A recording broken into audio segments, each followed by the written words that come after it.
कलेश्वर मेला कांगड़ा का नागनी मेला। चलिए नागनी मेला की बात करते हैं। नागनी मेला जो होता है वो नूरपुर में अभी लगा भी हो, सावन महीने में और भाद्र महीने में लगता है। ठीक है, तो इस मंदिर की एक छोटी सी कहानी सुन लेते हैं। ठीक है, तो प्राचीन काल का समय था। जो नागनी माता का जो मंदिर है ना, वो कहाँ पे पाया जाता है? वो पठानकोट से अगर आप मंडी को जाओगे ना, पठानकोट मंडी नेशनल हाईवे पे नूरपुर से आगे एक गाँव आता है, नूरपुर से आगे एक गाँव आता है भड़वार, यहाँ पे इसकी लोकेशन पाई गई है। ठीक है, जब आप पठानकोट से मंडी नेशनल हाईवे पे जाओगे तो जब नूरपुर क्रॉस करोगे, नूरपुर से आगे एक जगह आएगी भड़वार, भड़वार पे नागनी माता का मंदिर पाया जाता है। ये जो नागनी माता का मंदिर है, यहाँ पे सावन महीने में और भाद्र महीने में मेले लगते हैं, हर शनिवार को मेले लगते हैं। ठीक है, यहाँ की एक मान्यता है कि यहाँ जो भी आता है जिसे सांप या किसी अन्य जहरीले जीव ने काटा होता है तो वो ठीक हो जाता है। ठीक है, वो सारा चमत्कार किसका होता है? जो नागनी माता में जो जलधारा बहती है, वहां पे एक जलधारा बहती है और साथ में टिल्ले बने हुए हैं। टिल्ले मतलब मिट्टी के टिल्ले बने हुए हैं, मतलब जो जिसको बामू बोलते हैं, वो मिट्टी के टिल्ले बने हुए हैं। तो कहा जाता है कि अगर कोई बंदा उस जलधारा को पिलाया जाता है, जिसे प्यास नाम से जाना जाता है, कि बोलते हैं प्यास पीनी है, उसको प्यास पिलाई जाती है, और जो मिट्टी है उसको शक्कर नाम से बोला जाता है और शक्कर का लेप लगाया जाता है उस जगह पे। तो कहा जाता है कि अगर किसी भी इंसान को अगर सांप वगैरह ने काट लिया हो, उस मंदिर में जाए, वहां की प्यास पिए और शक्कर लगाए तो वहां पे वो ठीक हो जाएगा। ठीक है, ये इस मंदिर की मान्यता है। अब देखिए, इस मंदिर का शुरू से इतिहास जानते हैं। नागनी माता मंदिर की बात करते हैं जो भड़वार में है, और एक नागनी माता मंदिर कंडवाल में है, उसकी भी बात करेंगे। ठीक है, बड़ी नागनी छोटी नागनी, उसकी भी बात करेंगे। ठीक है, अब जो नागनी माता होती है ना, ये नागों की माता है, सुरसा देवी। ठीक है, सुरसा देवी जो है वो नागों की माता है, तभी ये नागनी माता बनाई गई है। ठीक है, अब देखिए, अब इसका इतिहास सुनते हैं। क्या था? एक बार क्या होता है, राजा जगत सिंह का साम्राज्य था। ठीक है, तो भड़वार में घना जंगल हुआ करता था और वहां पे एक जलधारा बहती थी, और जलधारा के साइड में मिट्टी के टिल्ले मतलब बामू बनी हुई थी। तो लोग क्या करते थे, उस जलधारा में नहाते थे और जो बामू बनी हुई थी वहां पे दूध और जल चढ़ाते थे। ठीक है, वहां पे मान्यता थी कि दूध और जल चढ़ाएंगे और वहां पे नहाएंगे।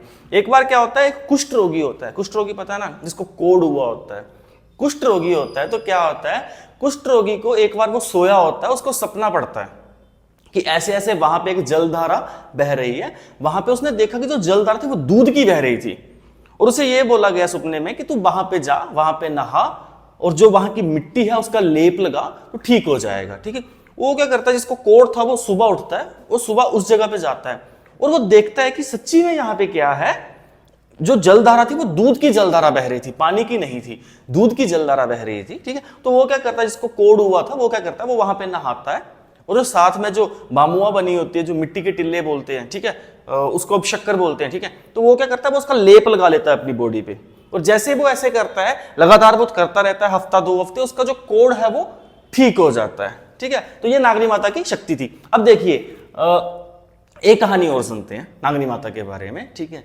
राजा जगत सिंह के समय की बात है। अब क्या हुआ, नागनी माता की शक्तियों का पता चलने लगा। जैसे उसका उस बंदे का जो कोढ़ था वो ठीक हुआ ना, अब शक्ति का पता चलने लगा। तो वहीं पे क्या होता है, एक सपेरा आता है। ठीक है, और वो सपेरा बोलता है कि मतलब मैंने माता को पकड़ के ले जाना है। ठीक है, और वो क्या करता है, वो किसी तरीके से जो माता को अपनी पिटारी में बंद कर लेता है। वो सपेरों के पास पिटारी होती है ना, तो पिटारी में उसको बंद कर लेता है। ठीक है, और अपने साथ ले जाता है। ठीक है, और वैसे क्या होता है, राजा रात को सोया होता है, राजा को सपना पड़ता है कि माता बोलती है कि मुझे ऐसे ऐसे ये सपेरा पकड़ के ले जा रहा है, तो ऐसा कर मुझे छुड़वा ले। ठीक है, तो वो देखता है, वो उठता है, जगत सिंह राजा जो था वो उठता है, वो देखता है कि हाँ सच्ची में कुछ ऐसा हुआ है क्या।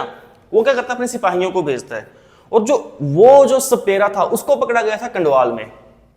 भड़वार से वो जा रहा था, कंडवाल में उसको पकड़ा गया था। यहाँ पे कंडवाल में उसको पकड़ा गया था, वहां पे छोटी नागनी का मंदिर बनाया गया था, और वहां से जो राजा है वो राजा ने नागनी माता को छुड़वा के वापिस यहाँ पे भड़वार में ले आए थे। ठीक है, अगर आज भी वहां मंदिर में जाओगे ना, तो वहां माता साक्षात रूप में दर्शन देती है। माता जो है वो कभी भी मतलब कभी सोने के रूप में आ जाती है, कभी तांबे के रूप में होगी, कभी जो वहां का जो गर्भगृह है ना, उसमें माता के दर्शन होते रहते हैं। मैक्सिमम जो अभी मेले चले हुए हैं ना, जो इस टाइम मेले चले हुए हैं, इनमें माता ज्यादा दर्शन देती है अपनी। ठीक है, अब जानते हैं जो इसके पुजारी थे। आपको पता है वहां का जो एक राजपूत घराना है, मेहता घराना, वही जो है वो इसकी सेवा कर रहे हैं। और आज इस मंदिर की पूजा का जो जिम्मा है वो उसी खानदान के 32 अलग अलग परिवार हैं जो कर रहे हैं।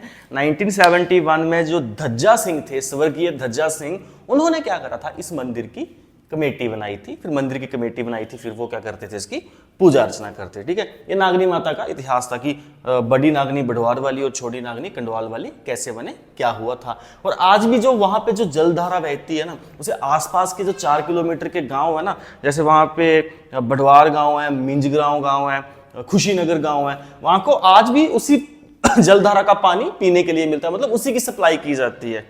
और अगर आप देखोगे ना वहां पे जाके, वो छोटी सी जलधारा है, ठीक है, लेकिन उसकी सबसे बड़ी बात यह है कि उसका पानी कभी सूखता ही नहीं है, पता भी नहीं चलता पानी कहां से आ रहा है, बस मंदिर के अंदर से आता है, और उसका पानी सूखता भी नहीं है कभी भी। ठीक है, चाहे जितनी मर्जी गर्मी आएंगे, वो जलधारा बहती ही रहेगी। ठीक है, तो ये था आपका नागनी माता का इतिहास।